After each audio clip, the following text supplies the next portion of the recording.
ये बात सब लोग जानते हैं कि G20 की प्रेसिडेंसी इस साल इंडिया के पास है, यानी कि G20 के अंदर जितनी भी मीटिंग्स और समिट होगी वो इंडिया के द्वारा होस्ट की जाएगी। G20 की मेन मीटिंग अभी 9 और 10 सितंबर को हो रही है दिल्ली के प्रगति मैदान में, जहां पर G20 कंट्री के हेड ऑफ स्टेट आएंगे। अब हम जानेंगे इस वीडियो में कि G20 होता क्या है, इस ग्रुप ऑफ 20 की शुरुआत कैसे हुई थी और G20 बनाने का मुख्य हेतु क्या है। G20 एक ऐसा इंटरनेशनल ग्रुप और फोरम है जिसमें 19 इंडिविजुअल कंट्री और एक यूरोपियन यूनियन का समावेश होता है। G20 का समिट हर साल आयोजित होता है जिसमें G20 के लीडर्स एक साथ आते हैं और ग्लोबल इकोनॉमिक चैलेंजेस पर बातचीत करते हैं।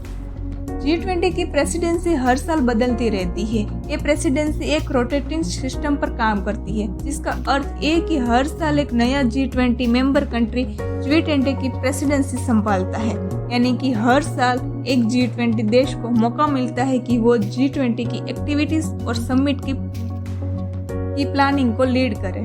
G20 प्रेसिडेंसी का कार्यकाल 1 साल का होता है और ये किसी भी G20 मेंबर कंट्री के लिए एक अवसर होता है अपने राज्यों का ग्लोबल स्टेज पर प्रदर्शन करने का। इसी तरह हर G20 मेंबर कंट्री को एक मौका मिलता है कि वो ग्लोबल इकोनॉमिक कोऑपरेशन और डिप्लोमेसी का एक इम्पोर्टेंट रोल अदा करे।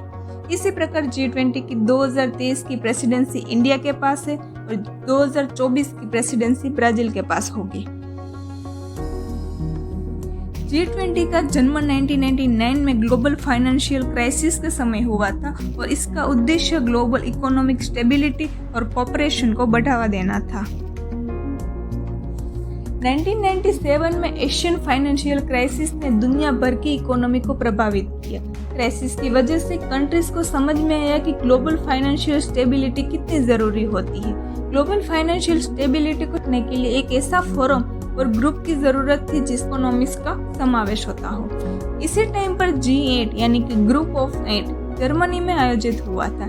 इस समिट में नॉन G8 मेंबर यानी कि इंडिया और चाइना ने भी एज अ गेस्ट पार्टिसिपेट किया था। इसके बाद एक ग्रुप और फोरम बनाने के प्रपोजल आने लगे और बाद में 19 इंडिविजुअल कंट्री और एक यूरोपियन यूनियन ने मिलकर G20 की रचना की। इसी तरह नए इंटरनेशनल इकोनॉमिक फोरम का जन्म हुआ।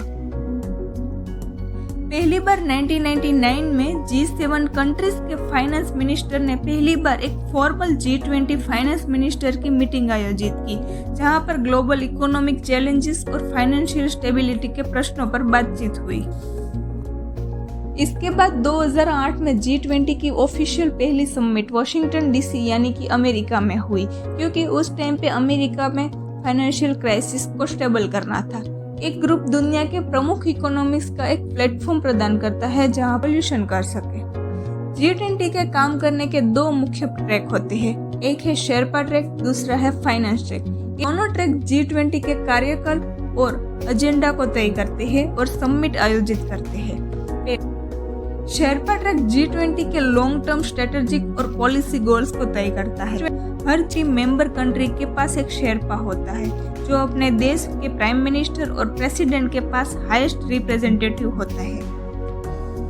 शेरपा और उनकी टीम G20 एजेंडा को तय करती है, समिट की तैयारी करती है और समिट के दौरान डिस्कशन और अरेंजमेंट पर कोऑर्डिनेशन करती है। शेरपाज मीटिंग्स और नेगोशिएशन के लिए होते हैं और समिट के टाइम पर अपने लीडर्स के बिहाफ पर कार्यवाही करते हैं। फाइनेंस ट्रैक G20 के इकोनॉमिक और फाइनेंशियल पॉलिसीज को मॉनिटर करता है और इकोनॉमिक इश्यूज पर सहमति बिल्ड करता है। फाइनेंस ट्रैक में फाइनेंस मिनिस्टर और सेंट्रल बैंक गवर्नर की मीटिंग्स होती है, जहां पर economic policies, financial regulations, monetary policy, fiscal policy और ग्लोबल फाइनेंशियल स्टेबिलिटी के मुद्दों पर बातचीत होती है। फाइनेंस ट्रैक के माध्यम से G20 मेंबर इकोनॉमिक कोऑपरेशन और पॉलिसी कोऑर्डिनेशन को प्रमोट करते हैं। जैसे कि आप सबको पता है कि G20 की 2023 की प्रेसिडेंसी भारत के पास है, यानी 2023 में भारत G20 की 200 से ज्यादा मीटिंग्स होस्ट करने वाला है, जिसमें 9 सितंबर से लेकर 10 सितंबर को हो रही ये G20 की मुख्य मीटिंग यानी कि G20 लीडर समिट भी कहा जाता है, जिसमें सभी G20 कंट्री के हेड ऑफ स्टेट खुद शामिल होते हैं। ये मीटिंग अभी न्यू दिल्ली के प्रगति मैदान में बने भारत मंडपम यानी कि इंटरनेशनल एग्जीबिशन कन्वेंशन सेंटर में हो रही है। ये वेन्यू वर्ल्ड क्लास वेन्यू में से एक है। टेक्नोलॉजी में तो ये हाईएस्ट लेवल पर है, लेकिन यहाँ हैंडीक्राफ्ट, पेंटिंग और रंगोली जैसी चीजें भी बनाई गई है। दिल्ली भारत की राजधानी है, तो कुछ मिनी भारत जैसा फ्लेवर वेन्यू की डिजाइन को दिखाया गया है।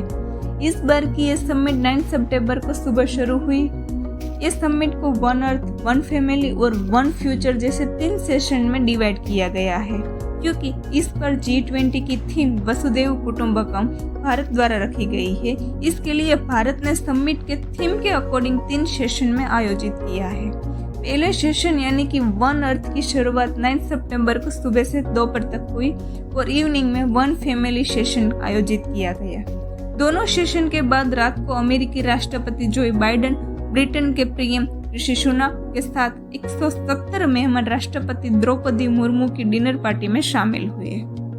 इससे पहले शुक्रवार को प्रधानमंत्री नरेंद्र मोदी ने अमेरिका के राष्ट्रपति जो बाइडेन, मॉरिशस के प्रधानमंत्री प्रमित कुमार जुगनौथ और बांग्लादेश की प्रधानमंत्री शेख हसीना के साथ द्विपक्षीय बातचीत की। G20 समिट के दूसरे सेशन यानी कि वन फैमिली में भारत ने अफ्रीकन यूनियन को G20 का परमानेंट मेंबर बनाने की प्रस्तावना रखी।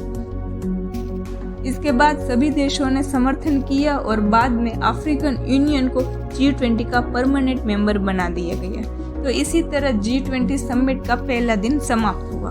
उसके बाद 10 सितंबर को यानी कि आज सुबह सभी मेहमानों ने राजघाट गए और वहां महात्मा गांधी की समाधि पर मेहमान ने श्रद्धा सुमन अर्पित किया।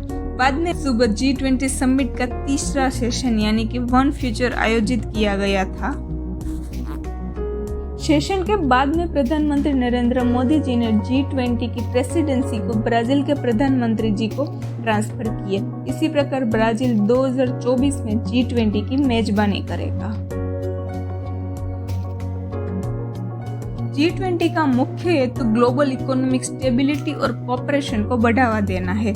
इसी के साथ G20 global economic factor, financial sector regulation, global trade and commerce, development, climate change, global health, innovation and digital economy, infrastructure development और ग्लोबल गवर्नेंस जैसे सेक्टर में अपना योगदान देना है।